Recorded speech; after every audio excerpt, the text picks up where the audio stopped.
Main streets and squares in Minsk, the capital of Belarus, have been sealed off tonight after a state-run exit poll suggested the country's authoritarian leader, Alexander Lukashenko, had won the general election by a wide margin.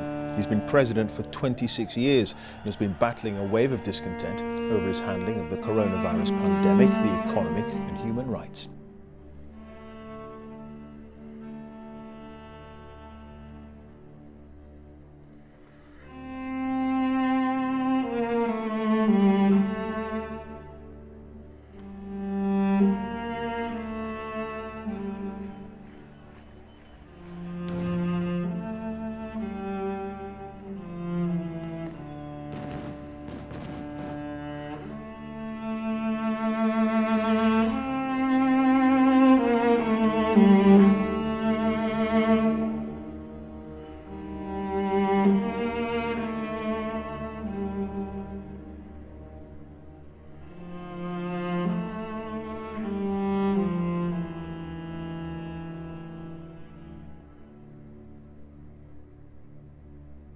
«9 августа запомнился мне как довольно странный день, потому что я проснулась где-то в час, в два от звонка друга, мы должны были идти вместе, и уже не работал интернет, не работала никакая связь. Мне пытались дозвониться все родственники. Бабушка с дедушкой говорили вообще не выходить из дома. И я смотрела в окно, и все как бы как обычно. Ну вот это вот предчувствие внутреннего того, что что-то назревает, а что совершенно непонятно. Мы пошли на участок, проголосовали, сфотографировали бюллетени, у нас с этим проблем не было. Было очень много людей, потому что это участок, на котором и Тихановская тоже голосовала. Вот, это все было довольно спокойно, мы были в таких белых полностью одеяниях, торжественно, и ощущалось это как праздник.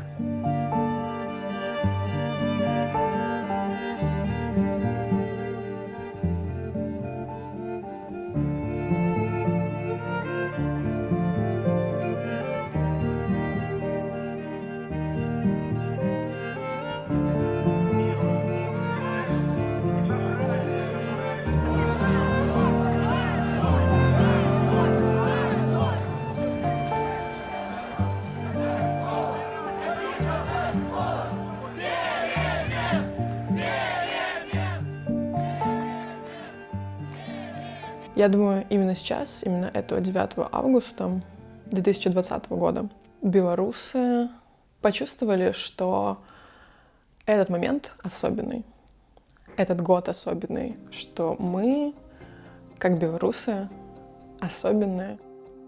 26 лет правления, 5 или 6 сроков диктаторства, тирании, унижений. Мне не хочется называть это словом терпели, но как будто не обращали внимания. Именно в 2020 году пандемия сначала позволила белорусам почувствовать, что если не власть нас защитит, то мы защитим друг друга. Я устала терпеть. Я устала молчать. Я устала бояться.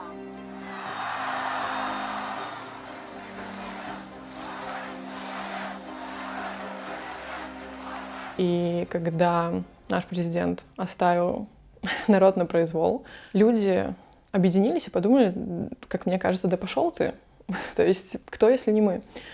И когда стали убираться действительно реальные оппоненты, которые могли как-то тягаться с действующим президентом прямо на глазах нас всех, и благодаря интернету мы видели все это, никто не мог уже это игнорировать, и в том числе видели, как много людей, которые готовы как-то показать, что мы не согласны. Последней каплей, я думаю, стала вот эта беспрецедентная фальсификация выборов, совершенно наглейшая. И вот из этой несправедливости просто хотелось выйти и показать, что нас много.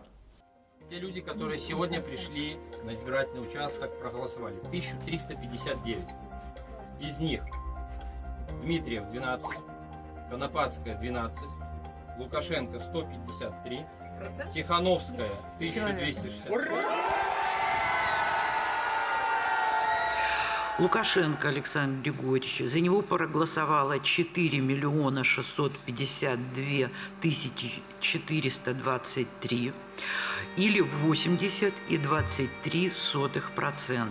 Я думаю, если бы Лукашенко нарисовал себе, ну, хотя бы там 55%, то подумали бы, ладно, ну, есть там у кого-то бабушки, у кого-то знакомые, есть такие люди, но 80 это то, чего быть совершенно не могло.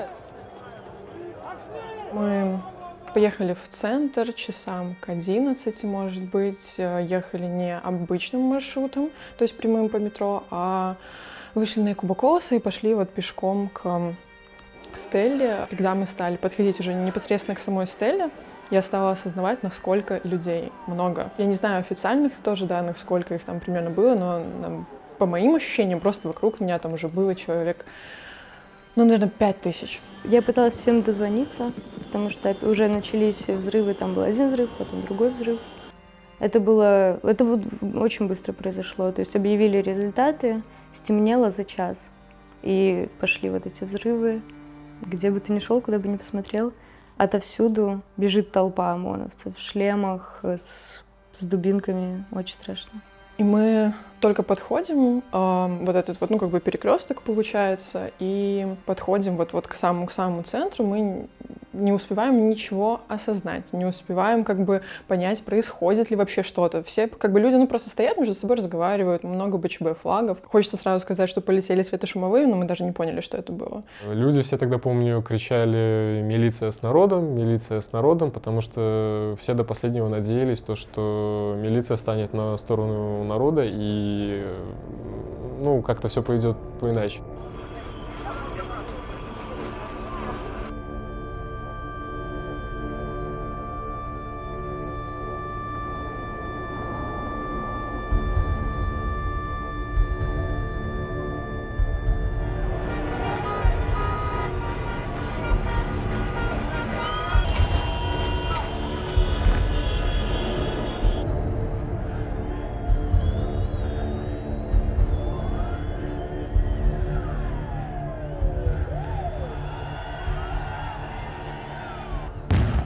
В тот момент я услышала уже вскрики людей.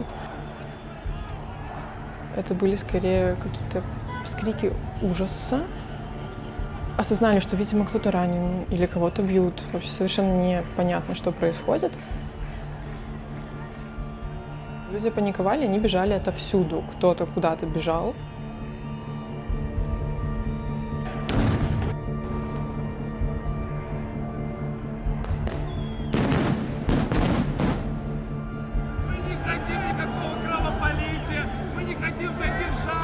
Потом уже, когда определили, откуда звук, вот как раз-таки от Стеллы, там, где были светошумовые. И вот мы стоим, там река протекает, по другую ее сторону я вижу, что проспект полностью перекрывают, так сказать, мужчины со щитами, и их количество меня поразило, потому что там был вот как бы толщина этой стены, наверное, была в человек 15, то есть они полностью перекрыли проспект.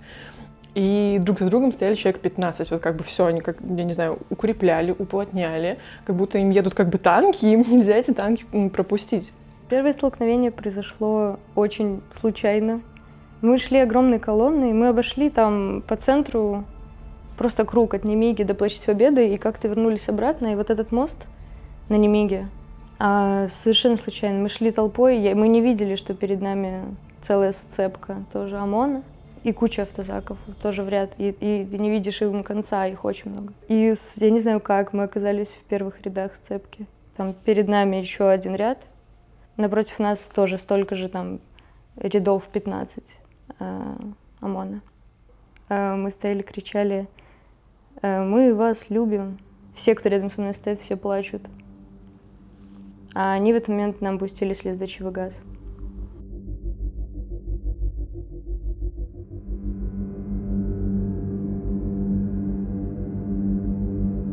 Ничего не происходит, все будто бы затихает, люди набираются смелости, они подходят ближе.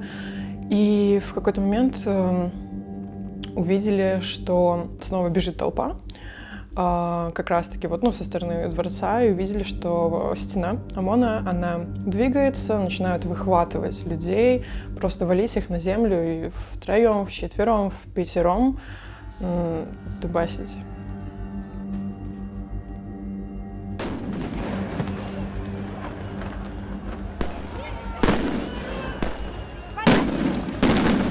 Там водометы, там слезоточивый газ, и нигде не было вообще безопасно.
Я был уверен, что на этом все не закончится. Я знал, что 10 августа будут люди выходить. Ну и несмотря на то, что очень многие люди устали, ну, как бы я тоже устал всю ночь не спать, а потом еще и снова на следующий день на митинг пойти, то я все равно пошел.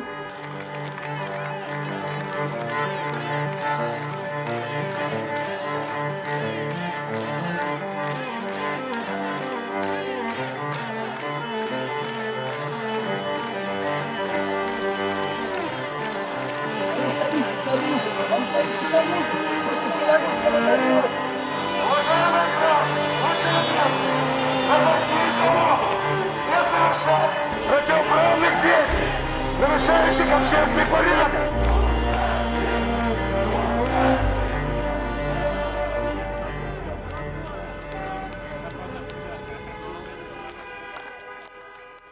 — 10 августа, на следующий день, мы встретились с друзьями в центре. Было очень пусто. Я так понял, что просто милиция всех выщемила из центра, и мы там гуляли небольшой компанией, и никого не было. Я позвонил своей подруге, которая была врачом-хирургом. Она сказала, что она как волонтер вышла на улицу помогать пострадавшим. Я спросил, где она. Она сказала, что возле Риги, что здесь есть раненые. Я сел на велосипед и поехал просто. Другой транспорт был бесполезен в те дни. Велосипед был очень хорош. Там я нашел ее. Она как раз помогала пострадавшему. На тротуаре, на парковке возле торгового дома «Европа» сидел парень с окровавленной головой. У него майка вся в крови, сидел без майки. Мы собрались довольно рано, может быть, часам к 8, где-то в центре. И уже было ехать страшно, потому что начали перекрывать город. Где-то уже часам к 10 мы подошли на Немигу, и там было зрелище очень похоже на 9 число. После 9 числа я чувствовала такой подъем, как будто я могу все, как будто я сейчас... Я маленькая, хлюпенькая девочка, как будто я сейчас пойду и там реально горы сверну. Я так чувствовала. Все побежали закупаться касками защитными, всякими штуками. И я надела велосипедные, чтобы не больно было падать, просто на руки штуки и на колени. Ну и маску ковидную. Я видела людей, которые подходили прямо к стене, что-то говорили. Я слышала, какой-то мужчина проходил и говорил, мы же такие же, как и вы. Идите сюда, мы будем вместе, мы один народ. И я слышала это, и мне хотелось самой пойти и как будто встать на их сторону, показав то, что да, мы действительно все вместе. Просто вот на наших глазах вот к нам подъезжает автозак, не автозак, а маршрутка. Из маршрутки выбегает маски-шоу, бегут за велосипедистом, у которого была белая лента на руке. Ну, они бегут за ним, не догоняют его, ну и получается, видимо, чтобы не было стыдно перед коллегами, они пешочком на обратном пути, как говорится, берут меня. Берут за ручки в автозак, ну и дальше уже, как говорится, начинается самое интересное шоу. Вот, сразу избивать начали, забрали мой рюкзак, телефон. В какой-то момент стало совершенно понятно, что это вопрос не политики, что это вопрос не политических взглядов. что есть совершенно четкая сторона добра и сторона зла. И спорить об этом уже бессмысленно, все настолько четко кристаллизовалось. Отошли к другой улице параллельной, вышли на Фрунзенскую, там было много людей, какая-то женщина потрясающая, она стоял рядом с ней мужчина в громкоговоритель, пытался что-то говорить, организовывать толпу, но никто его не слушал, просто рядом стала женщина такая: «Так, идем все!» И все за ней пошли. Ну и мы добрались с Каменной Горки до Пушкинской. И там вот как раз начинали собираться люди. И так было красиво, так, потрясающе, людей очень много. И все с фонариками, от телефонов вот так вот поднимали фонарики. И нам кто-то там кричал из толпы, что: «Ребята, осторожно, к вам едут автозаки». Нам позвонили с Уручи откуда-то, что с той стороны сейчас едет 10 машин автозаков, сейчас сюда, осторожно. И мы начали переграждать дорогу.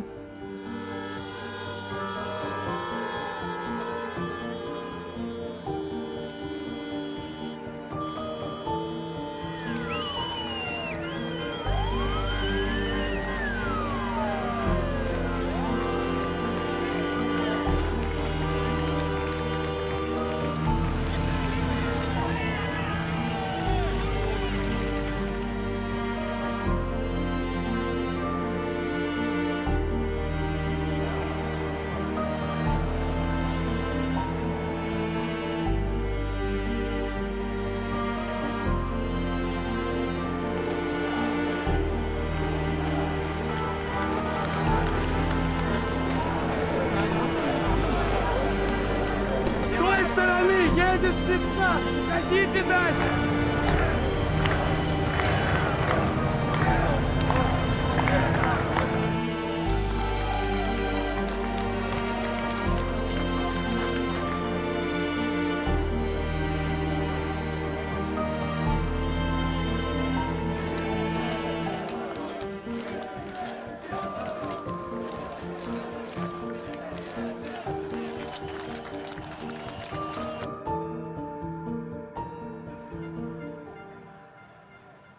Я чувствую удар по голове сзади.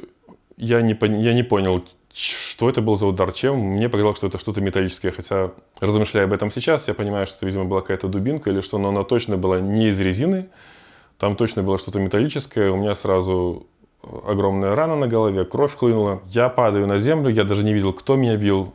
Я падаю на траву, хватаюсь за голову руками. Меня продолжают колотить. Кричат: «Лежи, лежать». Я говорю: «Я и так лежу, что ты меня бьешь?» Я не видел, кто именно на меня напал. Но когда мы уже были в безопасности, подруга мне рассказала, что люди, напавшие на меня, были одеты как ОМОН. Они выбежали из еще 2 машин скорых, которые приехали за первой. То есть вся улица Сурганова была заставлена машинами, там была пробка большая, и автозаки не могли проехать. И тогда, видимо, ОМОН предпринял такую хитрую уловку. Сели в машины скорые, включили мигалки. Тогда машины расступились, гражданские машины расступились, их пропустили. Они приехали на скорых, выскочили оттуда, как чертики из коробки, и просто напали на меня сзади и на остальных людей, которые там стояли. Все машины стоят, огромное количество людей, кто-то что-то поет. И это ощущение, словно, да, нас так много, и что можно сделать людям, которые просто вышли и радуются жизни? У меня создалось ощущение неуязвимости. Оно продлилось, наверное, минут 5. Мы как раз двинулись ровно до центра Перекрестка. Я даже не знаю, как попробовать сказать это так, чтобы передать эту эмоцию, но это просто взрыв по правую сторону, и у меня в ухе сразу возник такой писк, приглушился звук, и все. Дороги были перекрыты, и выезжают, я не знаю, это была УАЗ, какие-то спецребята, выехали просто со дворов по траве. Они вылетели на людей прямо на первую часть, никто не тормозил, люди как-то сразу начали разбегаться, а они сразу же начали стрелять из окон. Те мгновения, они казались настолько живыми, как, ну, словно никогда прежде, потому что единственное, что важно, это здесь и сейчас. Единственное, что важно, это остаться живыми.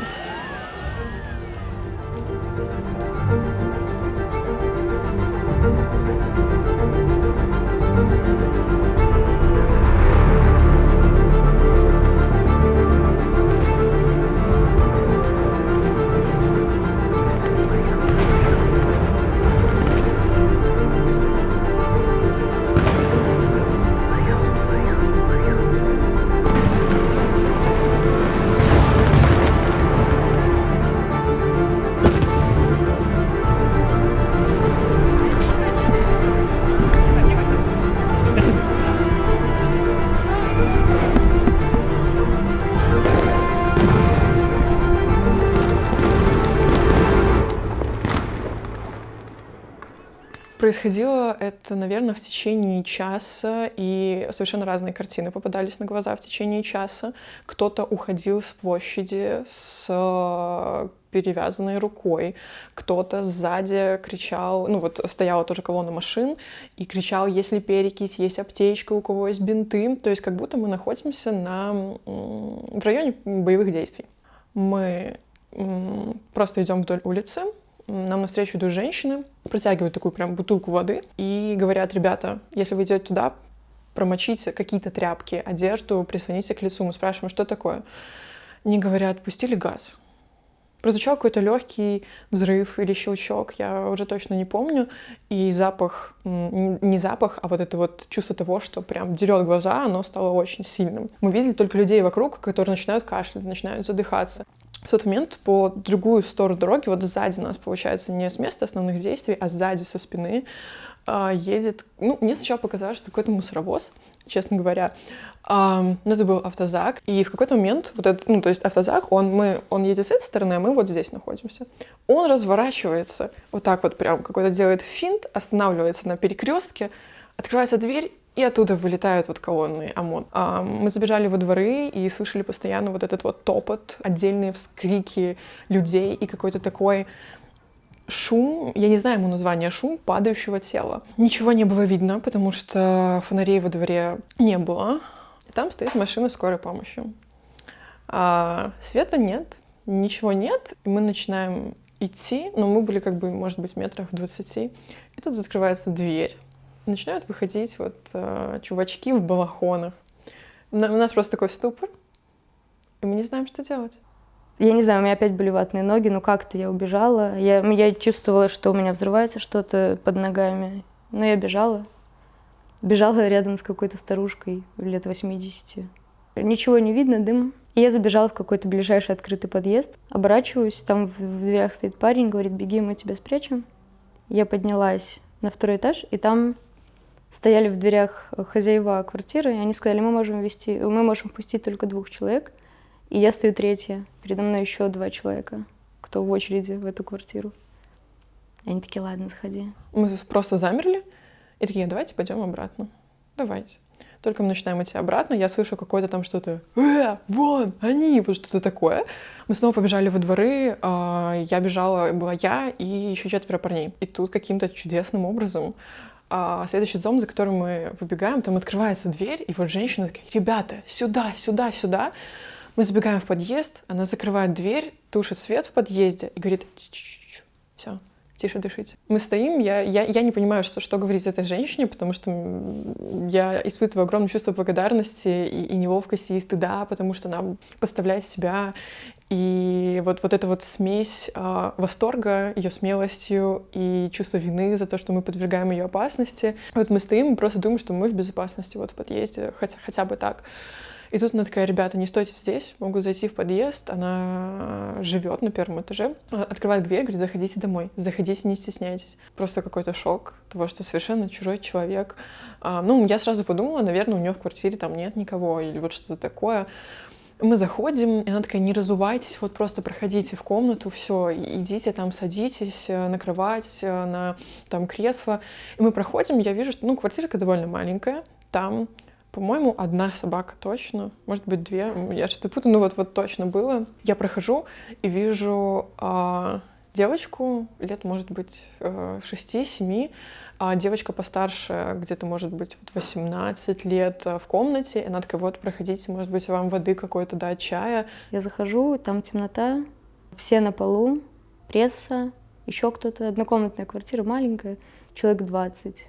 Все вот так вот лежат. Ребята, пригнитесь. Очень тихо. Ну, за окном, конечно, очень громко. Я была уверена, что нас подорвут. Что все, что они взорвут сейчас квартиру. Я заползла куда-то в туалет и сидела там, и полчаса пыталась дозвониться до парня, потому что он убежал. Ну, у меня, конечно, была истерика. Потом меня успокоили, мне там принесли воды, чаю, там чудесные были люди. Очень пахло в квартире газом, шторы пахли, все пахло газом. У нас в квартире стоял дым. Потом, когда я немножко успокоилась, я подползла к окнам, и у нас под окнами стояли военные и целились в окна. Может быть, прошло минут 20, мы обсудили, что надо, наверное, уходить уже, домой, неловко. И именно в этот момент мы слышим прям... То есть эти взрывы, они были даже не похожи на светошумовые гранаты, это был, может быть, из-за звука, нюансов каких-то. Они были настолько объемными, что как будто даже трясся дом. Я услышала, наверное, самое жуткое за все эти 3 дня. Первых, это был очень протяжный вскрик женщины, прямо именно вскрик, я даже не знаю, не ужаса, а... Не знаю, что там произошло, но у меня была картинка в голове, как будто кому-то оторвало руку или ногу, или самой этой женщине, и она просто орет, потому что она не знает, что делать еще. Мы смотрим просто друг на друга. Я в этот момент испытывала то, что, это люди, с которыми мы все вместе вышли, надо что-то сделать, надо как-то помочь. А как? А никак. Я услышала, как в соседней комнате что-то происходит, какой-то ворох, и я услышала, как мужчина довольно громко, то есть он не кричал, но громко говорил, что успокойся, все, не надо. И вот эта женщина, которая нас позвала, она стала таким, очень повышенным тоном говорить: ты слышал, там девушки кричали, девушки. Она хотела побежать на улицу, посмотреть, может быть, кому-то нужна помощь, он ее прям удерживал. И потом он сказал: только просто выгляни из подъезда, и все. Она сказала: хорошо. Ушла, и затем через минут 5 она вернулась, там, по-моему, 2 или 3 таких взрослых парней. Пришли, тоже сели молча, и никто уже ничего не спрашивал, все просто молчали. До парня я не могла дозвониться, как будто целую вечность, на самом деле, минут 30 прошло. Он мне перезвонил и сказал, что он все это время тащил на себе парня, которому светошумовой гранатой оторвало нижнюю часть ноги. Он тащил его до ближайшего безопасного места и там загрузил его к кому-то в машину, чтобы этому парню оказали помощь. Вот эта женщина пришла в комнату, опустилась вместе с нами на пол и стала что-то говорить о том, что понимаете, у меня там 3 дочки. Я очень хочу выйти, но не могу. На кого же я их оставлю? Хоть что могу, то сделаю. Вы ничего не стесняетесь. Вы, может быть, кто-то проголодался. Было видно, что у нее ее распирает внутри тоже это чувство того, что хоть как-то, хоть что-то нам помочь, хотя она сделала просто... Я не могу подобрать слово. Я думаю, что очень вероятно, что она спасла нам жизнь. Просидела я в этой квартире до утра, наверное, часов до 5. А мы сидели в тишине абсолютно, никто не разговаривал. Там шепотом пресса что-то, они снимали что-то из окон. В какой-то момент нам начали ломиться в двери и закрывали рукой глазок. И у меня тогда была истерика, потому что я, правда, я думала, что нас убьют. Я звонила отцу, и я говорила, что я больше никогда никуда не пойду, папа, я больше не выйду из дома, я больше никогда, это не мое дело, пусть этим занимаются люди, кто сильнее, чем я. Я очень четко помню момент, как там горел какой-то ночничок маленький, и меня вдруг передернуло. Я говорю: Никита, выключи. И у меня прям такой: Никита, выключи. И он выключил, и такой, что тебе мешал, что ли? А я даже ничего не ответила, но у меня было ощущение того, что сейчас, не дай бог, увидят, что-то подсвечивается в этой квартире, сюда забегут, залетят там, и забьют не только нас, вот эту семью. И громкие слова, наверное, но у меня как будто вот просто песчиночка того чувства внутри родилась. Ах, вот что чувствовали евреи, чувствовали люди во время Второй мировой, которых прятали. Вот в этот же день, 10 августа, произошла первая смерть. И просто от мысли, что этот человек, он чей-то возлюбленный, чей-то друг, чей-то сын, как минимум, да, может и брат, а может там отец, что угодно. Мне становилось невообразимо кошмарно, что кто-то может вот испытывать что-то такое. Я заснула с чувством, с мыслью, что как прежде уже точно ничего не будет. Не будет, как прежде. Но утром это какое-то чудо, в плохом смысле. Все было абсолютно как обычно.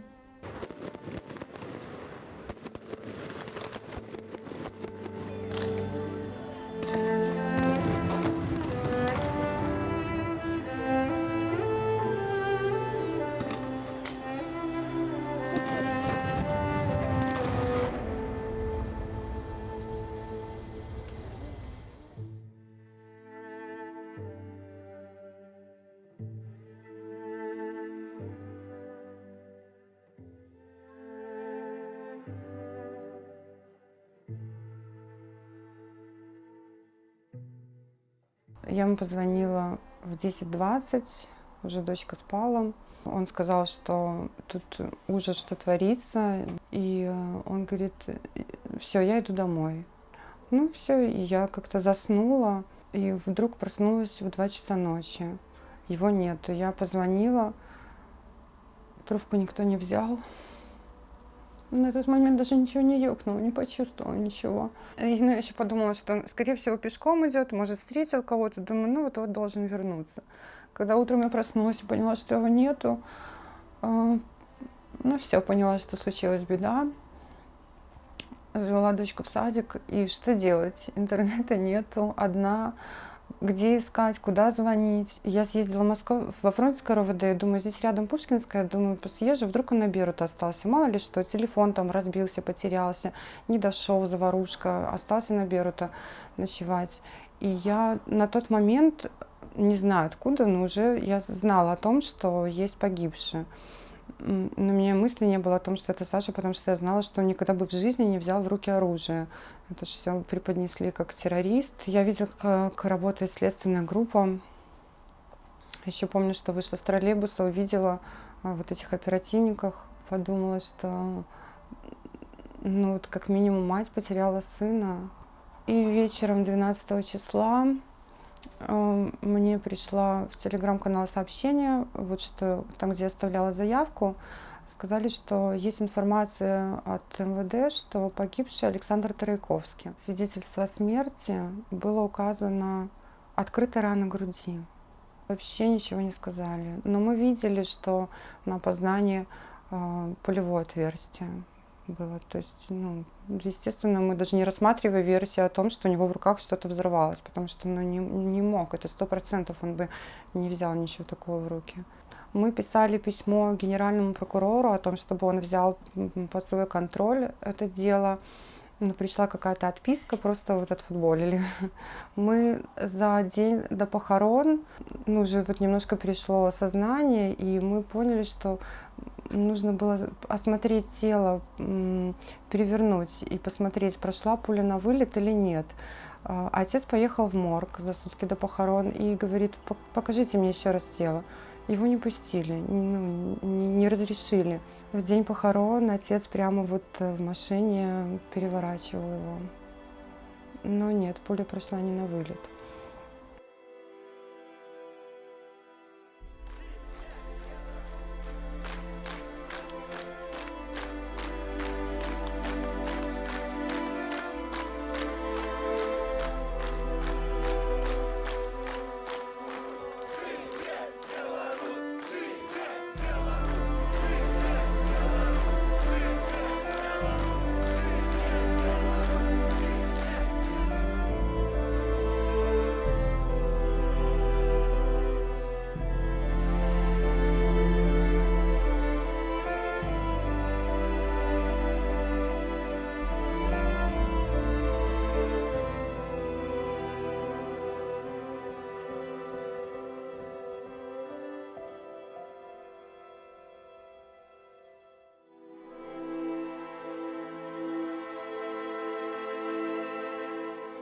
Насте сейчас 3 года, и она была вот папина дочка. Когда все это произошло, я даже не знала, как подойти, как сказать, как это все преподнести. Настя ждала его, плакала, просила: позвони папе прямо сейчас.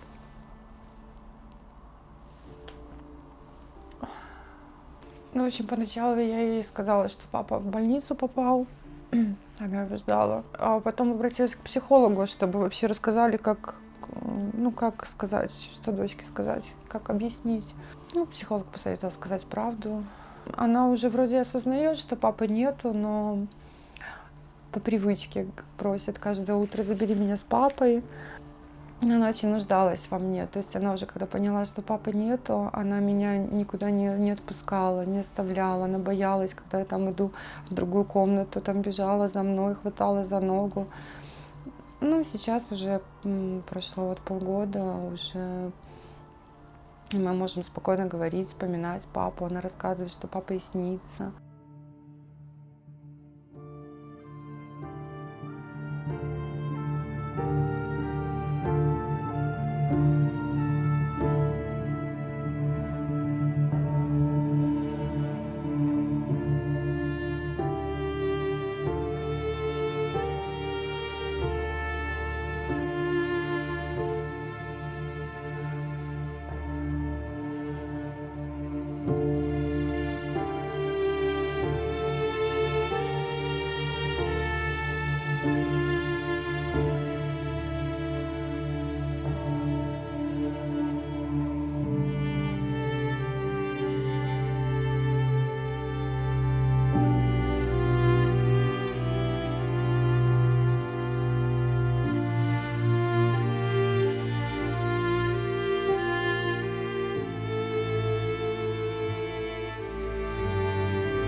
За моей спиной центр изоляции правонарушителей на улице Окрестина, ставший в последние дни символом жестокости силовиков.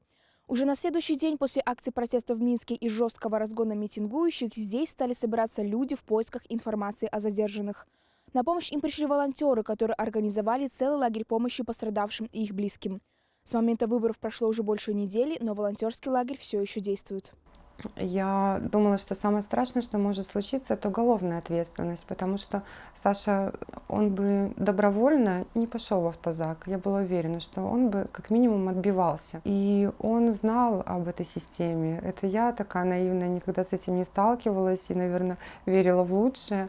Но Саша знал не понаслышке. Он говорил, что если ты попал туда, в РОВД, то все, у тебя нету никаких ни прав, ни законов, то ты просто как мясо на растерзание. Говорит, там могут делать что хотят, и им за это ничего не будет. —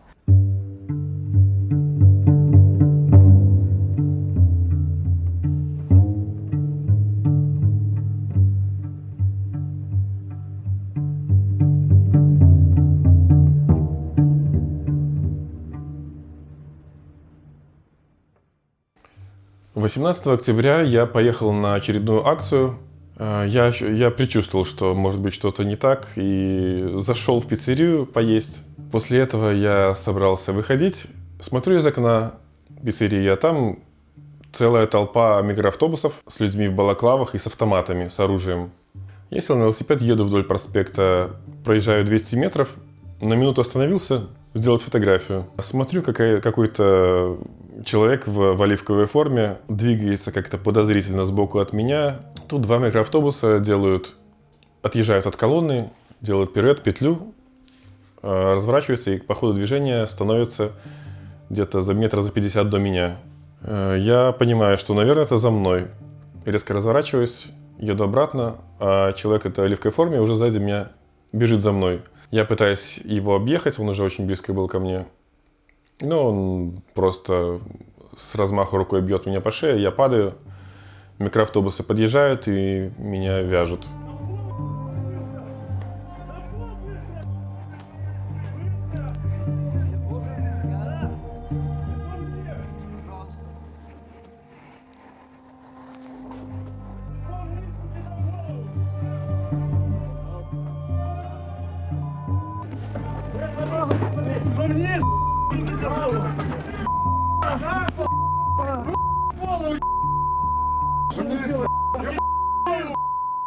В автозаке, который, как я понимаю, был рассчитан вообще на 2 людей, там такие были мини-камеры, нас там впятером закинули, где-то час везли уже на Окрестино. Ну, естественно, отношение было как к таким особо опасным преступникам. Каждого выводили поодиночке, руки за голову, на полусогнутых коленях, так, ну, гуськом, представляете, да. Приехали в РУВД, там поставили меня в дворе и говорят: вот, мы привезли координатора. Ну, в общем, в открытом боксе там уже было людей, наверное, 20. Все стоят лицом к стене, меня тоже поставили лицом к стене. Они расстелили флаг бело-красно-белый и заставили меня стать на этот флаг. В общем, в этом боксе я простоял 10 часов лицом к стене. Очень тяжело было, потому что там очень холодно было. Периодически куда-то вызывали на какую-то видеосъемку. Как потом оказалось, эта видеосъемка была для якобы свидетеля. То есть человек в балаклаве на суде потом рассказывал, как выглядит моя куртка. И совершенно было понятно, что он все это знал, исходя из видеозаписей, сделанных там в РУВД. Вот. Ну и получается, это потом, как мы узнали, нас всех через коридор чести, по-моему, у них это назывался на ментовском сленге. То есть автозак, из него мы выходим, такой коридор милиции, ну и, соответственно, каждый, кто уходит, его дубинками бьют.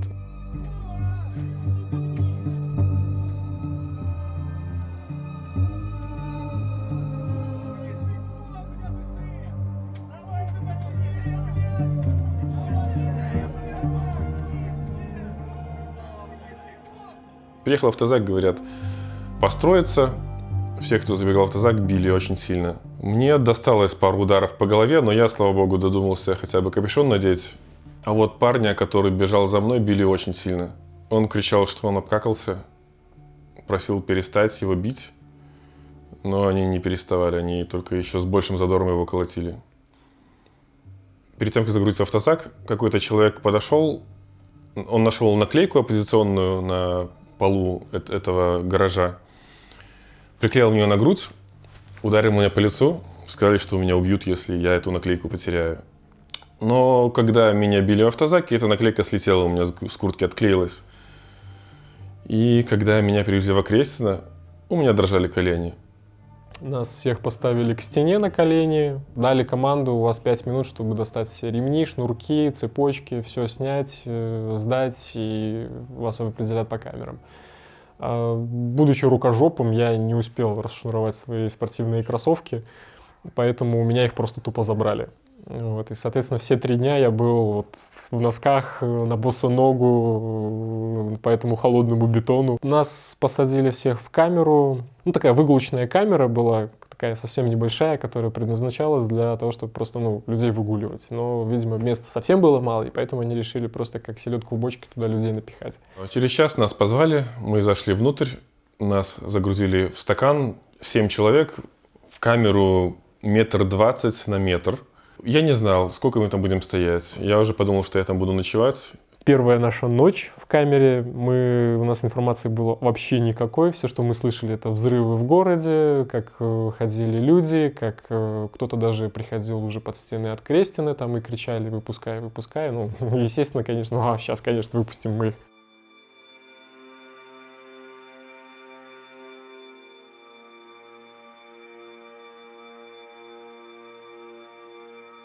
Ну, естественно, мы не спали, потому что, ну, а как ты заснешь, когда у тебя в камере 80 человек, а камера 4 на 6 метра, холодный бетон, нету крыши над головой.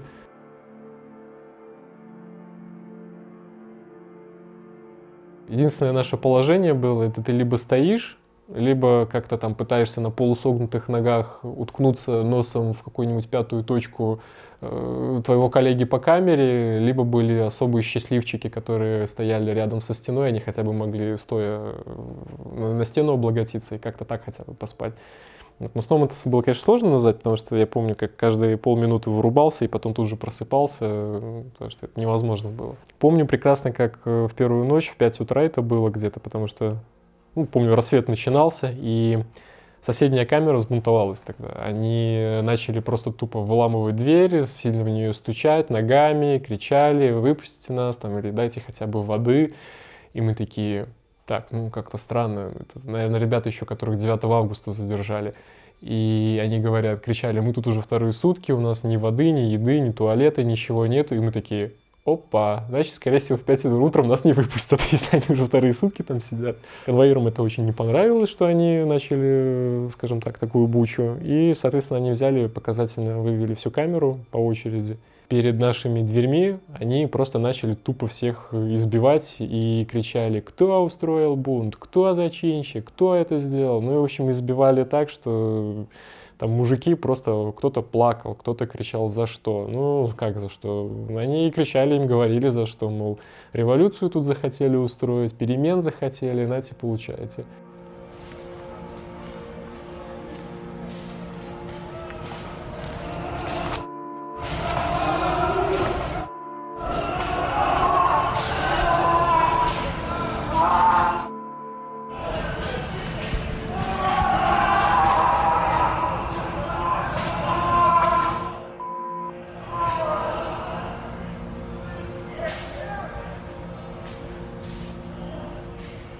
Самое ужасное, тут уже дальше пошли обмороки, потому что, ну, как бы 80 людей, у всех разное состояние здоровья, кто-то без еды, воды уже, какой-то уже сутки пошли. Сознание люди теряли, один с нами был сердечник, у которого там таблетки ему нужны были. Естественно, все его мольбы о том, что, ну, как бы, товарищ офицер, у меня там таблетки в рюкзаке, пожалуйста, я сердечник нужный. Ну, естественно, они ха-ха-ха, мол, и пошел ты в жопу. Вот, и его забрала скорая только тогда, когда, помню, вот уже на вторые сутки вот он уже сидел без этих своих таблеток, у него уже просто глаза там синие, уже там конечности начали синеть, он вообще никак не реагировал на нас, только тогда его забрали, отвезли на скорой и вроде как живой остался. Был еще у нас эпилептик в камере, получается, первый раз в жизни увидел, как происходит эпилепсия у человека. Ну, то есть он просто стоял, вот у него пена с рта, там он трясется весь.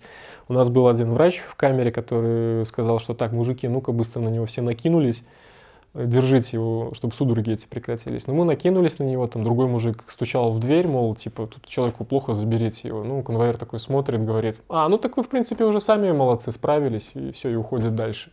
За 2 суток нам никакой ни воды, ни еды, ни туалета. Вот только один раз, помню, 2 раза нам дали на 80 человек пол-литровую бутылку из-под Бонаквы с вот этой вот проточной водой.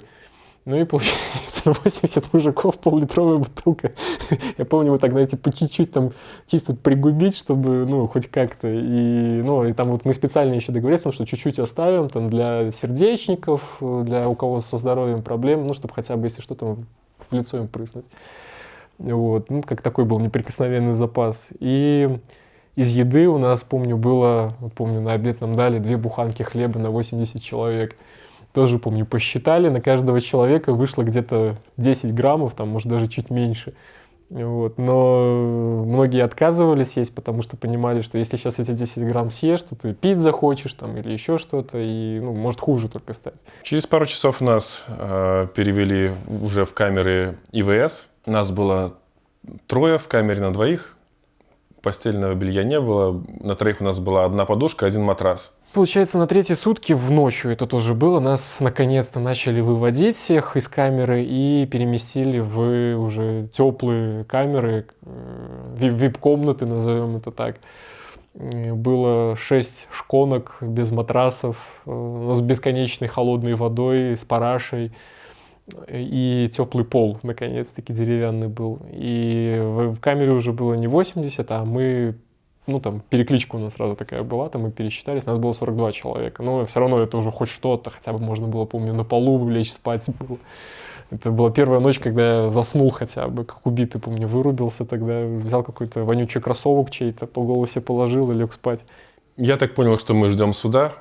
Я все еще надеялся, что на суде меня отпустят, потому что по факту я до митинга не дошел, задержали меня одного, и было как-то совершенно нелогично меня судить по статье 23.34. Кого-то успели судить, кого-то нет, кому-то дали 15 суток, кому-то нет. Ну, в смысле, кому-то нет. Всем давали сутки. Ну, естественно, никто не соглашался с протоколами, которые были, потому что у всех под копирку было написано одно и то же. Был на площади, нарушал порядок, кричал «Живи Беларусь» и так далее. Хотя, ну, то есть, задерживали, там в протоколе написано там, где даже тебя не было. Как сказал один парень, рассказывал, ну, судья зачитывает его протокол, она говорит, что в 9 часов вечера, 9 августа, вас задержали на такой-то площади, вы кричали «Живи Беларусь» и так далее, и так далее. На что он говорит: товарищ судья, как я мог быть 9 августа там, если меня задержали 10 августа? Это вообще разные даты. Понятно. Через 5 минут ему дали 15 суток. Когда меня позвали на суд уже через пару часов, там был человек в балаклаве, безымянный, который не знал, как меня задержали, он врал. Не знал того факта, что я был на велосипеде. Я попросил адвоката привлечь. У меня был договор с адвокатом, с которым я совещался еще в августе. Судья сказала, что я затягиваю процесс и не разрешила мне позвать адвоката. Я попросил тогда дежурного пригласить. Она согласилась, позвала дежурного. Но этот дежурный адвокат, естественно, защищал не мои интересы, он защищал интересы обвинения. Например, очень комично было, что мой адвокат дежурный подсказывал свидетелю обвинения, что я был с велосипедом, потому что свидетель этого не знал. И мой адвокат ему подсказал, так невзначай. И, ну, тогда в тот день, помню, меня не успели судить. Тогда повезло мне, всем, кого не успели посудить, потому что, помню, тоже ночью нас всех поднимают и, ну, говорят, ну, все, на выход. Тогда нас всех тоже опять выгнали на улицу, тоже в шеренги, в 3 шеренги нас всех поставили, там зачитывали наши фамилии. Ну и вот, скажем так, самое интересное, что, помню, было, это когда всем говорят поднять майки. Мы поднимаем майки, потом говорят опустить штаны все, мы опускаем штаны, ну и получается какой-то такой жирный Боров, офицер там был такой, и он такой, помню, так, ты, и по мне так, ты, вот нас троих, помню, из шеренги этой дубинкой так окропил, выйти из строя, и так как у меня вся спина и жопа, там вообще живого места не было, и у тех людей, которых он окропил, я думал, ну все, сейчас, наверное, скажут: не, ребята, сидите вы дальше, нельзя, чтобы родные видели, в каком состоянии вы сейчас выйдете, будете сидеть дальше. Но на самом деле мне повезло, потому что он вот сказал нам выйти из строя, и потом говорит: а остальных на экзекуцию. Суд мне назначил максимальное из возможных наказаний — 15 суток административного ареста. 6 дней я провел на Крестина. Мы очень ждали передачи, потому что, во-первых, еды очень не хватало, я парень крупный, кормили плохо. Но в тот день, когда должна была быть передача в четверг, утром в 6 утра нам говорят всем на выход. И мы понимаем, что нас будут этапировать специально, чтобы мы не получили передачи. Мы уже 6 дней в одной одежде, одна и та же майка, которая уже липнет к телу. Очень было тяжело, неприятно, некомфортно, в одних джинсах, одних носках. Нас пару часов продержали во дворике Окрестина, загрузили в автозаки и куда-то повезли. Было очень депрессивное настроение там. Но когда уже в Барановичах мы получили передачу, жизнь заиграла новыми красками. Мы повеселели, начали общаться, шутить, какие-то шутки, прибаутки пошли, какие-то там хотя бы кроссворды у кого-то появились. Появилось такое боевое настроение.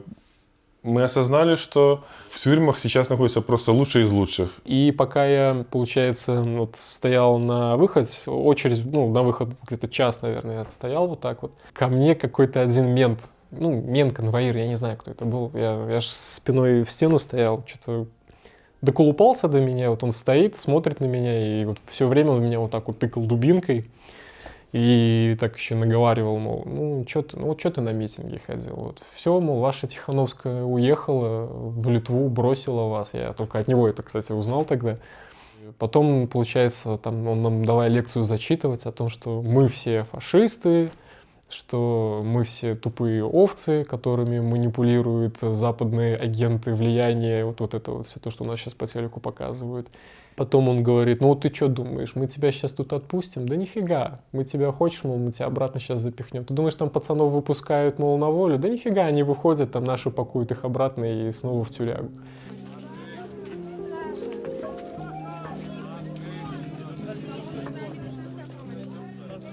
Спасибо волонтерам, которые встретили нас, потому что я понятия не имел вообще, где я нахожусь. В Минске, я не в Минске. Они дали позвонить нашим родным, ну, до сих пор помню, конечно, этот момент, когда я первый раз дозвонился до мамы. Вот. И она там ревела, конечно, ну, главное, что жив-здоров был.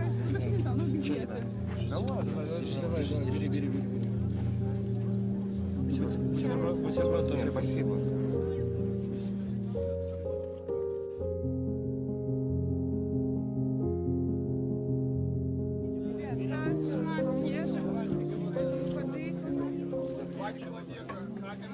Сразу поедем. Вы сказали, что есть доктор? Да, найду вам сейчас врача. Давайте договоримся. Вы сейчас побудете возле того знака, парковка запрещена. Пойдемте, помочь поможете мне.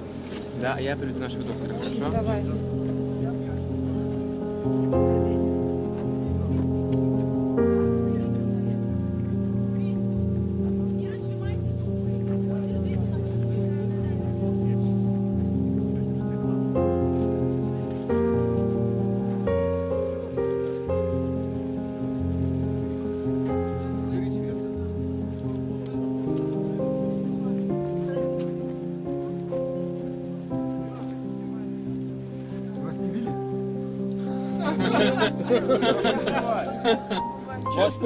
Вас пугали?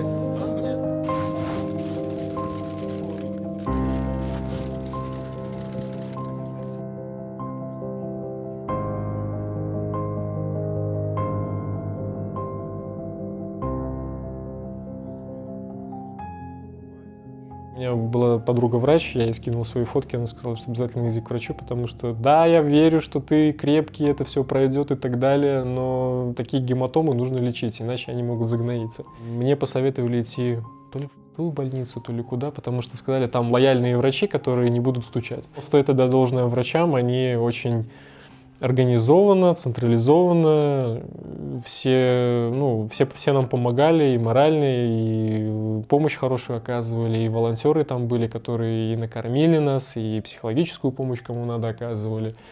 И там даже лечение, то есть нам давали таблетки, то есть я помню, я даже офигел, типа, а наша ли это медицина, потому что мне сразу дали горсть таблеток, там, обезболивающие, там, против гематом, тейпирование даже сделали, которое, как я узнал, это, типа, как бы не дешевое средство. Естественно, врачи все там в шоке, все фотографировали, сказали, что, ну, потом вышлем куда надо. Одна врачиха даже, помню, сказала: так, ребята, все быстро через задний ход выходим, потому что тут УАЗик к нам подъехал, сейчас милиция сюда идет. Вот. Ну и, соответственно, нас всех быстренько там вывели, и потом обратно завели. Вот. И, ну, честно, вот в те дни я считал, ну, что, может быть, и победим, потому что было народное единство против вот этого всего беззакония, которое творилось.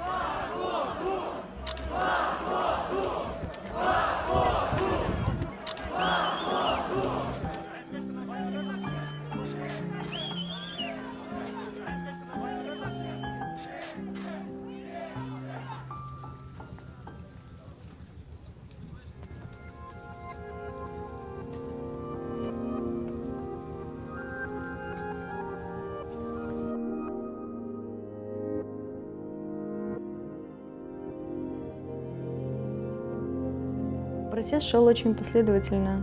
То есть как только завершилось насилие, как только люди перестали выходить на улицы по ночам, как только вот именно эти ночные стычки завершились, они завершились, наверное, числа 12-го.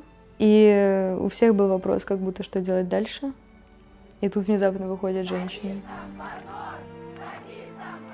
Девушки, они, они же слабые вообще-то. Девушки, они всегда за спинами мужчин. Да и девушкам, наверное, вот в таких делах, и политических, и каких-то активностей, им делать нечего. Но когда ты оказываешься там,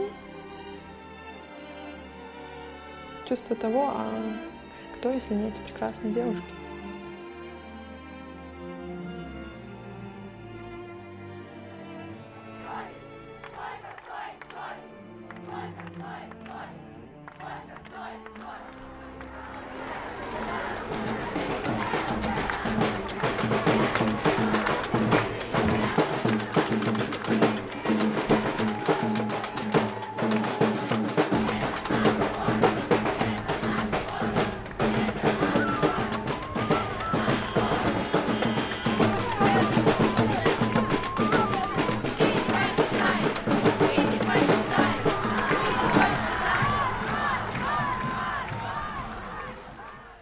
Женские марши стали каким-то главным, мне кажется, одним из главнейших ингредиентов вот всего этого огромного блюда, которое представляет из себя и все марши, и все активности, все какие-то человеческие акты взаимоподдержки.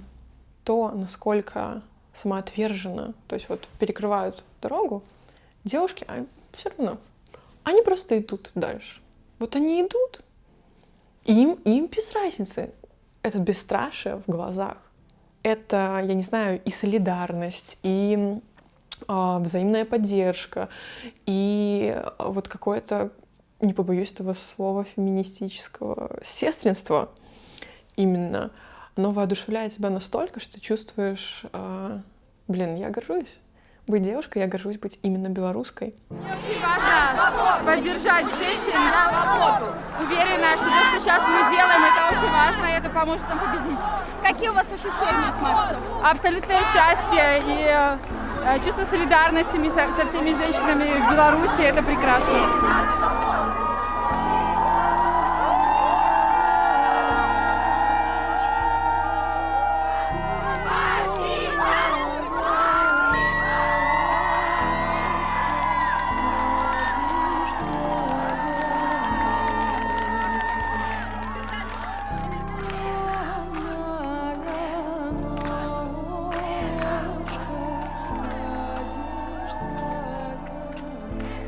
Это то, что восхитило всех остальных белорусов. И девушек, и мужчин — это то, что восхитило весь мир. Одно дело, когда страна начинает возмущаться, диктатор опять творит какой-то беспредел. И совсем другое, когда вот именно девушки, именно женщины, которые точно там не могут полезть, драться или силой кого-то отстаивать, они показывают, что мы даже не боимся. Мы будем защищать себя, мы будем защищать своих любимых. И вот это какая-то решительность, настойчивость, самоотверженность, стремление лучшего будущего, если не для себя, то для тех, кого они любят.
После этих событий я продолжил ходить на все акции.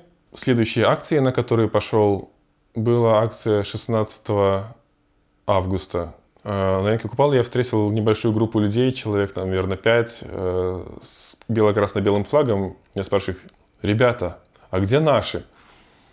В какой-то момент я просто дошел до Стеллы, и я прослезился. Я понял, что что-то будет. что что-то поменяется. В тот момент появилась уверенность, что все не просто так. Самый масштабный наш воскресный марш — это было что-то невероятное. Будто мы уже победили.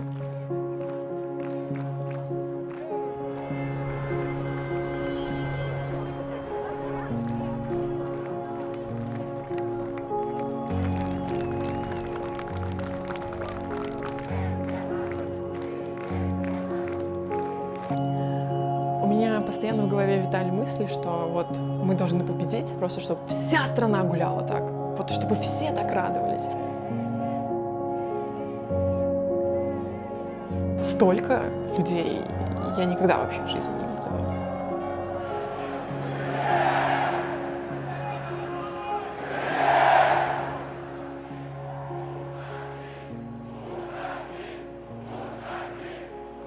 Страшно было, конечно, что сейчас кто-то начнет тут разгонять, автозак, но когда ты находишься вот в этой общности, ты понимаешь, что кто сюда пойдет вот, и как он пойдет разгонять, что он будет делать. Я поднималась на носочки, а я как бы довольно высокая, и просто море в одну сторону, море в другую, море там куда-то на горку, и они все идут. Это был еще и праздник, потому что тогда повесили флаг на стеллу, и это было не завоевание, а вот показание того, что это наш город, это наша страна. Это вот, наверное, единственный день в своей жизни, когда я почувствовала, что да, это моя страна, это место, где я родилась. Оно принадлежит не какому-то дядьке сверху, это не его владение, не его игрушка, это мое. Это моих друзей, это вот всех тех, кто меня окружает. И мы все такие прекрасные.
Он был очень отзывчивым человеком. Я как сестра всегда обращалась к нему, чаще всего за мужской помощью. Утром 12 ноября я проснулась, сразу залезла в Viber, и там было сообщение от тети Лены. Она написала, что Рому избили, и он в реанимации. Потом, когда я уже общалась с свидетелями произошедшего, они рассказывали, что на детскую площадку к ним во двор, она так в народе называется площадь перемен, приехали неизвестные люди, довольно агрессивно настроенные, и начали срезать бело-красно-белые ленточки. У нас так во дворах принято вешать в знак выражения своего несогласия с результатами выборов, которые были 9 августа 2020 года. Во дворе было достаточно мало людей, там было несколько девушек, девушка одна с ребенком была, по-моему. Кто-то в чате написал, что приехали во двор. Это часто происходит, что во двор приезжают какие-то силовики, они в гражданском одетые, начинают срезать ленточки, там, запугивать людей, обзывать, там, матом на них ругаться. И как бы это известно, люди обычно сразу сообщают в чат, что вот приехали, и какое-то свое, там, не знаю, видение ситуации. Я могу предполагать, просто зная как Рому, возможно, он как бы испугался просто за девушек, что они там одни, наедине с этими незнакомыми людьми. И просто он написал в чат, что он выходит. Я выхожу. Это такой как бы уже прямо слоган. Он вышел во двор, и, как я поняла, он даже какое-то время сначала стоял, наблюдал просто молча. Наверное, просто типа, чтобы все было хорошо, чтобы никто как бы ничего никому не сделал плохого. И один из этих людей, агрессивно настроенных, просто за него зацепился, как бы, и такой на него так прямо пошел и говорит: ты что такой борзой? Там. И начал на него как бы наезжать. Рома начал отходить. И я так понимаю, что этот человек просто искал повод с кем-то зацепиться в какую-то такую перепалку и, найти, грубо говоря, высосать из пальца причину для задержания. Снимайте все, снимайте! Отстань от меня! Рома, он как бы служил в армии, довольно неплохо физически подкован, не знаю, развит. И он как бы начал уворачиваться, не давать себя задержать, повязать. В конце концов, как бы к этому одному еще присоединилось несколько человек, и его все-таки смогли заломать. И отнесли его в БУС. Вообще, как я поняла, и это видно из тех видео, которые успели снять на площадке, пока Рому вязали, никаких таких грубых, прямо сильно больших телесных повреждений он на площадке не получил. Все, что он как бы получил, это уже было после того, как его унесли с площадки. Есть такое видео, где снимали сверху, и там видно, что его прямо очень так сильно ударили головой. Там, получается, с двух сторон держали, несли в БУС. Он очень сильно уворачивался. Я так понимаю, чтобы усмирить его эти дергания, чтобы вырваться, просто один, кто держал за ноги, его просто долбанул головой об асфальт. Во-первых, его довольно не скоро привезли в РУВД. До РУВД там ехать, я сама неоднократно там была, и в то же самое РУВД ездила, когда уже все произошло, мы там подавали всякие заявления, ходатайства. И там ехать на машине, а как мы знаем, его в БУС запаковали, это, минуты 3 это самый максимум, сколько там ехать, притом ночью, когда нету никакого там движения. А его привезли там, что-то типа там через час. Конечно, я не предполагала, что ситуация настолько страшная, какая она была на самом деле. То есть я думала, может, его типа избили, там, но я не думала, что он в коме. То есть, что настолько жестко все, как бы я даже предположить не могла. И потом уже тетя наконец доехала до больницы, и мы созвонились, она рассказала, что положение дел очень плачевное, что врачи практически не дают никаких шансов на то, что вообще он выживет. Еще она сказала, что будет консилиум, приедет главный нейрохирург страны. Но они будут какие-то там, видимо, по уже результатам операции, которую он ночью ему делали, перенес. Они будут делать какие-то свои заключения, какие-то прогнозы.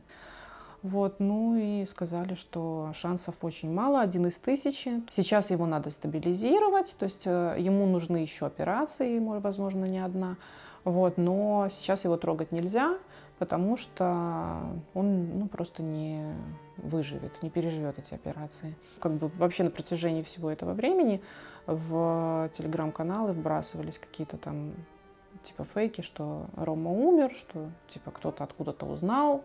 И мне все звонят, говорят, ну типа это правда, правда. Я говорю, да нет, ну все нормально, как бы он в коме, но как бы не умер, все хорошо. Вот. И потом думаю, что-то слишком часто начали писать, звонить, типа это правда, это правда. Я говорю, тетя Лена, позвоните в больницу, узнайте, ну, может, и действительно это правда.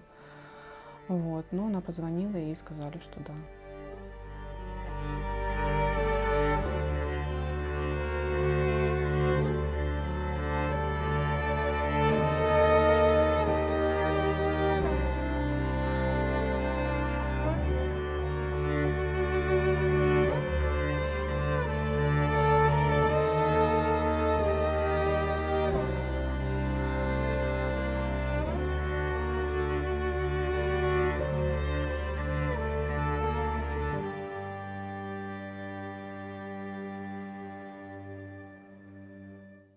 Причину смерти, ну вообще уже изначально на консилиуме озвучили, что ну, это как бы побои, что люди, которые били, они явно знали, куда бить и как бить, чтобы довести человека до состояния такого.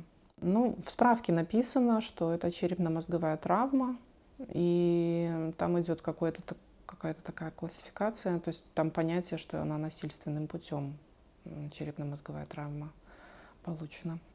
Пока что подробностей по поводу того, ну, каких-то нюансов именно медицинских, то, что мы должны были бы узнать из медицинской экспертизы, которую делают после смерти, мы не можем их узнать, потому что просто нам отказываются ее показывать.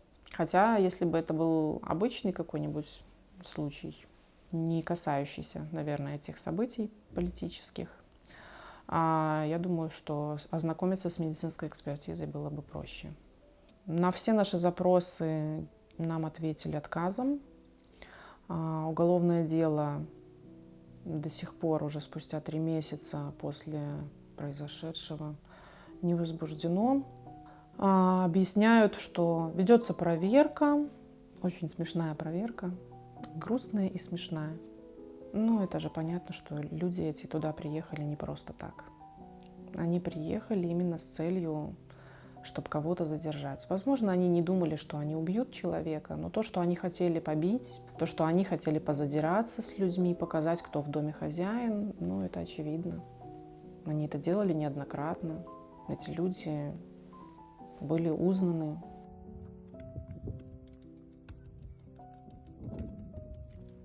Я была на площади перемен после того, как Рома умер, и когда там уже было просто море цветов и лампадки со свечами. Ой, это, конечно, такое тяжелое вообще зрелище. Для меня, конечно, очень важна вот эта вот поддержка и то, что столько людей это коснулось, как они выражают вот свои соболезнования, и ну, как бы они вообще восприняли это как свое собственное горе. Вот это происшествие, оно как бы показывает всю суть вообще того, что происходит у нас в стране. Что, по сути, вот это обычный человек, он вышел абсолютно без каких-либо злых намерений во двор, не рассчитывая на то, что ну, вот сейчас закончится его жизнь.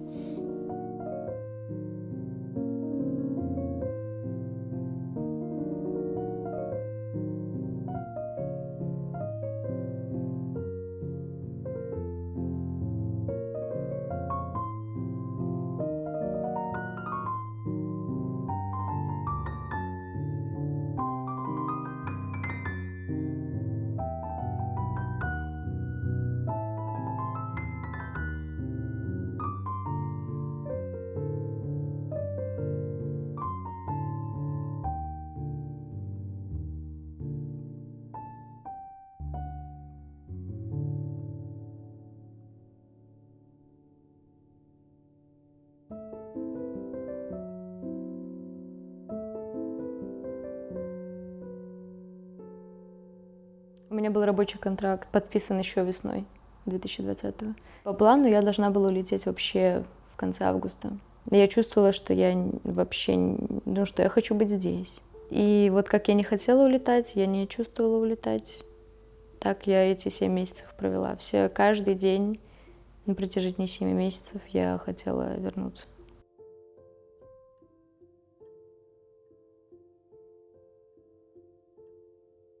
Да, и у меня начались проблемы с головой из-за всего этого, потому что меня диагностировали депрессию. Каждый день я испытывала чувство вины за то, что я не дома. Конечно, протест затухал, и все отказывались это признавать. И мне было стыдно тоже сказать: ребят, протест затухает, потому что я-то не здесь, я не могу сказать. Я не знаю, как здесь страшно. И только вернувшись домой в апреле, я узнала, как здесь страшно. Я прилетела, вопреки уговорам, я рассорилась со всей семьей. Несколько дней у меня был смена часовых поясов, джетлаг. И стоило мне выйти на улицу впервые, меня задержали. Это было 26 апреля, день памяти о катастрофе Чернобыльской. И моя подруга позвала меня встретиться, потому что ей было важно поставить лампадки в костеле в памяти о погибших ликвидаторах. Мы встретились возле ратуши на Октябрьской. К нам подошли сотрудники ОМОНа. Подругу забрали сразу. Мы с ними ругались. Но мне сказали: либо уходи, либо ты сейчас с нами поедешь. Я ушла. Я начала звонить парню. Сказала сообщи ее имя в весну. Ко мне подошел ОМОНовец, начал выдирать у меня из рук телефон. Я как-то от него отбилась, прошла пару шагов, и меня задержали. Очень вежливо со мной разговаривали. Стоило мне сесть в машину, как у меня начали силой выхватывать телефон, орать, оскорблять. И я успела позвонить отцу и сказать: меня задержали, извини. Нас привезли в РУВД. Было видно, что они не понимают, что я здесь делаю. Они проверили весь мой телефон, они прочитали мой чат с парнем, полезли в личные переписки, они искали все. Ничего нет. Несколько раз я повторила на видео о том, что меня не было в стране 8 месяцев, я не участвовала в протестах, я участвовала в протестах в сентябре, срок давности прошел. То есть я одно и то же говорила. Нас, наверное, нас задержали около 9 вечера, и где-то только часа в 3 ночи мы поехали на Окрестино. Но утром нас, как и обещали, отвезли на суд. Суд проходил онлайн, через ноутбук, по скайпу. А одновременно у меня, у моей подруги и у этой девочки. Мне рассказали, что я бегала как сумасшедшая вдоль проезжей части, кричала «Живи Беларусь!» И мне дали 15 суток. Меня завели в камеру где-то 2 на 4 метра, очень маленькую. Это была двухместная камера, одна кровать двухъярусная. И я пришла, я была 10-я. Там было 8 политических девочек. Одна Алла Ильинична, женщина бездомная, с вшами, алкоголичка.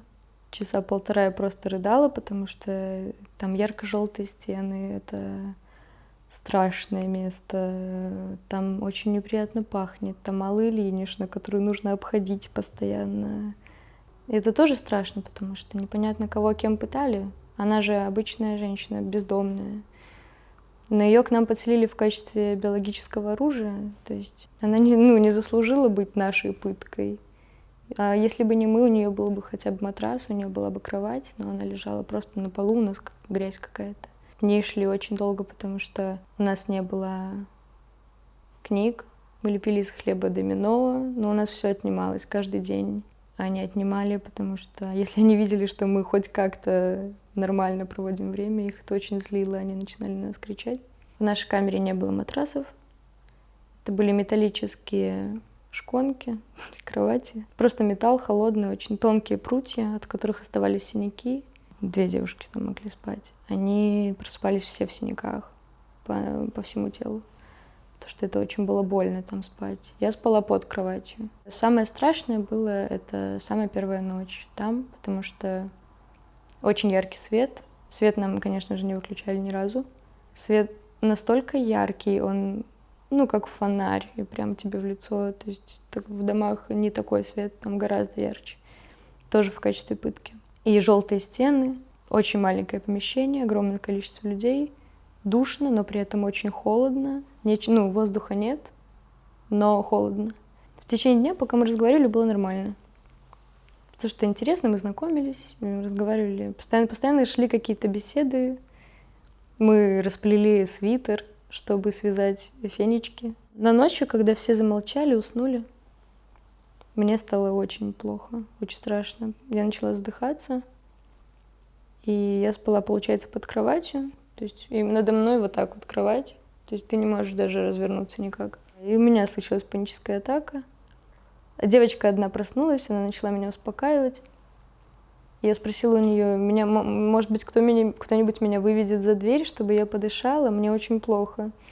И она так усмехнулась, говорит, ты еще не понимаешь, куда ты попала. Я почему-то верила, что мне помогут, что люди за дверью, услышав, что у меня паническая атака, выведут меня подышать. Ну, конечно же, нет. По ночам нас поднимали 3 раза за ночь. Ну, то есть мы только засыпали, при этом свете очень сложно уснуть. Только мы засыпали, нас сразу же будили, мы должны были встать и крикнуть свои имя, фамилию, отчество. Ночью и днем они тоже приходили несколько раз, чтобы выбрасывать все наши вещи, вылить нам на пол хлорку, разбросать все, чтобы, ну, я не знаю, просто так, им так. А у них было такое развлечение. Кто-то вышел из тюрьмы, кто-то пишет про то, как там было, и там не было матрасов, что-то еще, не было передатчик. Ты все это читаешь, ты не осознаешь. Ну да, неприятно, наверное. Но когда ты находишься там, это страшно. И это постоянные крики, оскорбления, тебя постоянно пинают, унижают. Они еще морально очень любили над нами издеваться. В день передач мы знали, что нам перенесли передачу. Ну, конечно, нам перенесли передачу. То есть на воле есть люди, которые нас любят, которые хотят, чтобы мы нормально поели или там тепло оделись. И в конце дня мы спросили, а передачи будут? Они говорят, нет, вам никто ничего не принес. Вы думаете, вы нужны кому-то? Вы никому не нужны.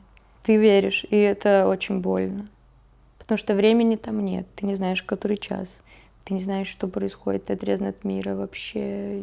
Самое страшное было, когда меня этапировали в Нажодино. Нас закинули в автозак, который для этапирования, как там вот эти маленькие камеры перевозные. И девочки, которые ехали со мной, они их посадили по 2. И они могли хотя бы за руку кого-то держать. То есть ты хотя бы чувствуешь человека рядом, это не так страшно.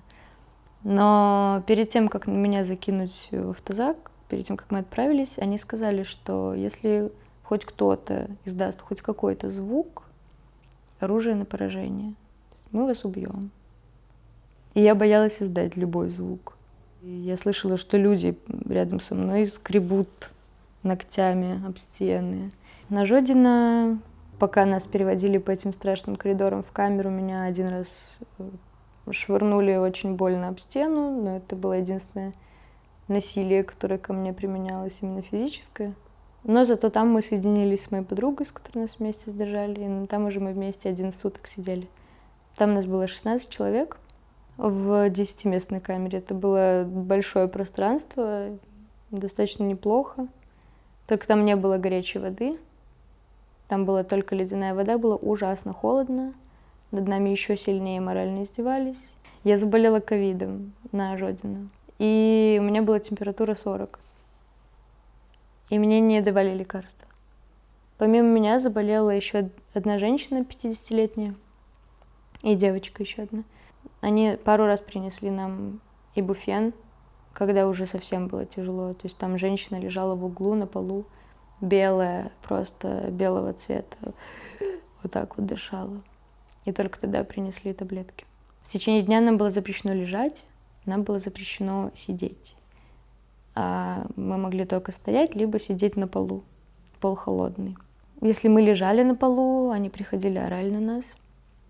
Ну, а у тебя температура, ты не можешь сидеть, это очень тяжело.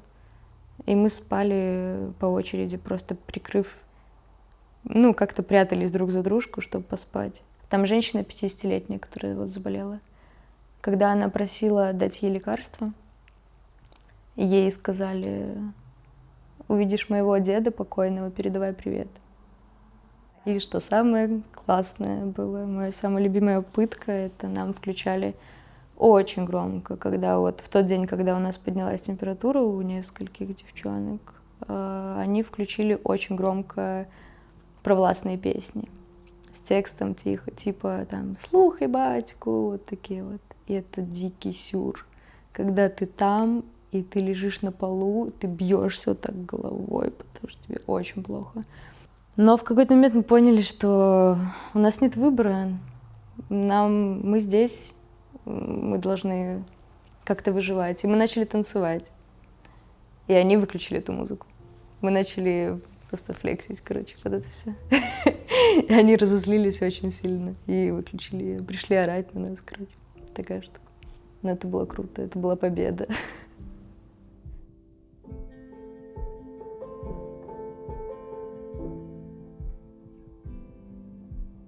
Я верю в то, что народ добьется того, что требует. Каким образом, я не знаю. Мне кажется, это сейчас у всех большой вопрос в голове. Я не жалею, конечно, но единственное только что жалею, что за это до сих пор так никто и не ответил. Страх поселился где-то в душе довольно сильный. Я просто не могу сдаться, потому что я тогда сойду с ума. Будущее Беларуси — это мы. Это его народ.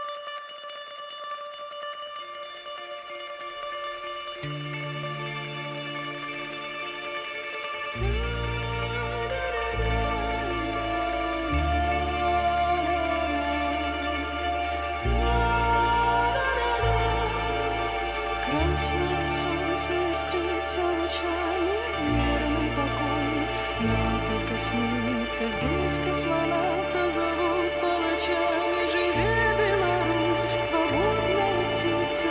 Красное солнце искрится лучами, мирный покой нам только снится. Здесь космонавтов зовут палачами. Живи, Беларусь.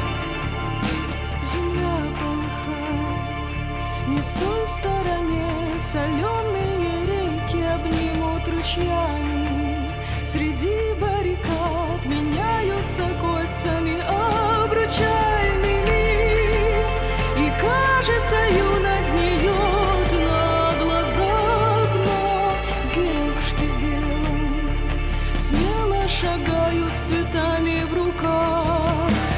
Красное солнце искрится лучами, мирный покой нам только снится. Здесь космонавтов зовут по ночам. Живи, Беларусь, свободная птица. Красное солнце искрится лучами, мирный покой нам только снится. Здесь космонавтов зовут по ночам. Живи, Беларусь. Каждый второй бесстрашный герой корабль находит на рифы. Больной капитан вцепился в штурвал, но тот прогнивает и желчью обидой. Больной не умется в огонь и мечется, а палуба гнется, и у капитана мутнеют глаза. Красное солнце искрится лучами, мирный покой нам только снится. Здесь космонавтов зовут по ночам. Живи, Беларусь, свободная птица. Красное солнце искрится лучами, мирный покой нам только снится. Здесь космонавтов